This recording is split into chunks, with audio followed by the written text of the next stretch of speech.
so glad you could join me. I was just keeping an eye on the Wild Happy. I could really use your help. He seems depressed. That's sad. The Wild Happy is depressed. Maybe we could cheer him up if we did one of our devotions. What do you think? Would you like that? How about we do it then? You watch this intro and I'll try and cheer him up some.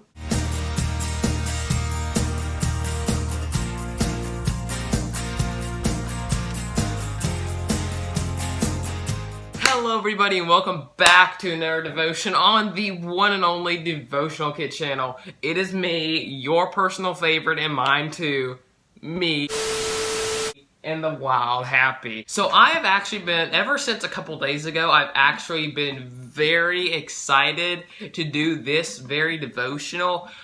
In my opinion, it's probably going to be the best one and definitely a good comeback off last week's that we did. Well, we have another one.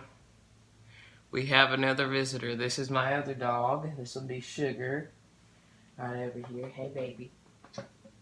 That's the other dog. There are two of them now. There are two.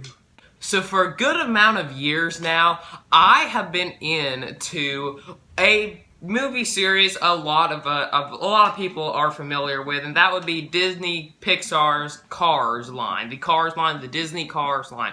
Cars 1, Cars 2, Cars 3. And we were wishing for a fourth, but that ain't happening. So as you can see, kind of right on the side, I usually don't have my entire thing, but I collect some die-cast. They're models like these ones right here. I'm going to show you these off in a minute. So just like the metal die-cast cars like there. Have a whole entire peg wall right there of the die-cast I keep in the package. I have a whole thing. I have two whole things filled with things that are out of the package. But that's something for another time. But talking about the Cars series, I am going to need to show you guys one clip from the third movie because that's just going to make life a lot easier for me because that's where I'm going to be getting today's devotion from.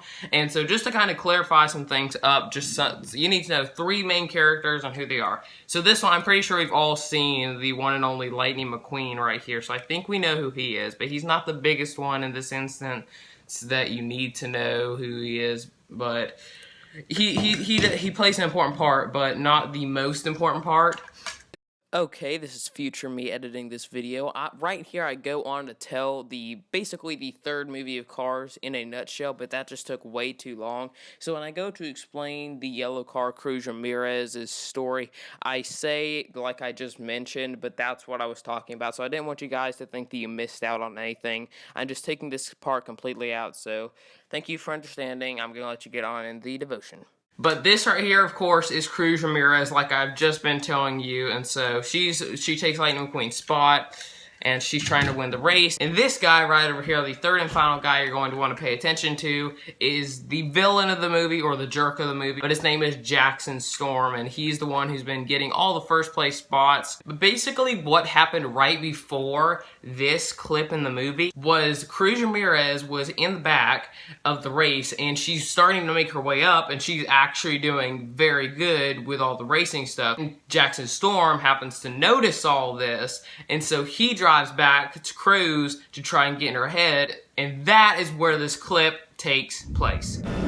Hey, costume girl! You know, at first I thought you were down here because your GPS was broken. Don't listen to him, Cruz. You look good.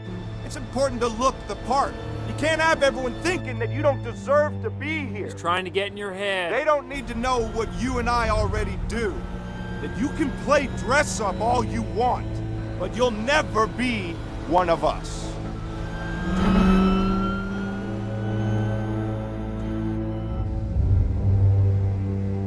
Cruz, did you see what happened there? Yeah, he's in my head. No! Listen to me. You got into his head. Don't you understand? He would never have done that if you didn't scare him. What? He sees something in you that you don't even see in yourself. You made me believe it. Now you gotta believe it too. You are a racer. Use that.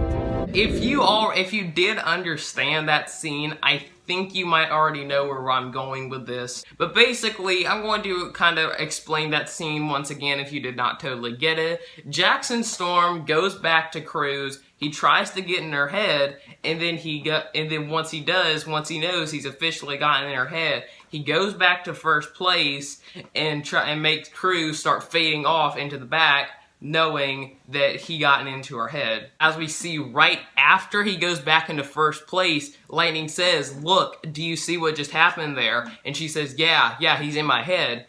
And then Lightning, of course, says, "No, you got into his head." But basically, to explain that right there, Jackson Storm saw that Cruz Ramirez was doing amazing in the race, and when she started getting closer and closer to him and saw that she was beating some of the fastest racers, he started to get scared on the inside, and he knew, I've got to do something about this, otherwise she's going to steal my first place spot. And so that is the whole reason why he went back there and tried to get in her head, so she would fade back off and he'd still be able to win the race. And of course, here's the devotional part, and my personal favorite part of the entire devotion today, probably. If you replace all of these guys right here, Jackson Storm, if you were to replace him with Satan, and you were to replace Cruz Ramirez as yourself, and you were to place Lightning McQueen as Jesus, you think any differently about that scene now? So basically, to put this into life, the more that we read and read the Bible, and the more we get closer to God, the more we put on the spiritual armor of God. And the more armor we put on, the arrows of sin, temptation, anything like that Satan shoots at us. And the more we put that on, the more Satan gets scared, knowing that his arrows can't penetrate our spiritual armor. So when you start hearing him say, you have no purpose in life, you can't do anything, you are only limited to these things right here, you can only do such and such, you can only do such and such, that is all a pure lie. And he knows that, because he knows you have a hope, you have a future, you have a purpose in life, and you can do so much more if you just put your mind into it. Anyways, guys, that's going to be it for today's devotion. The Wild Happy has now moved spots, and he is sleeping over there. Oh, I hope he's gonna join us for every one of these devotions. But thank you so much for taking the time out of your day to watch this, and I really hope it helped you. This is me and the Wild Happy signing off. Until next week, goodbye and God bless.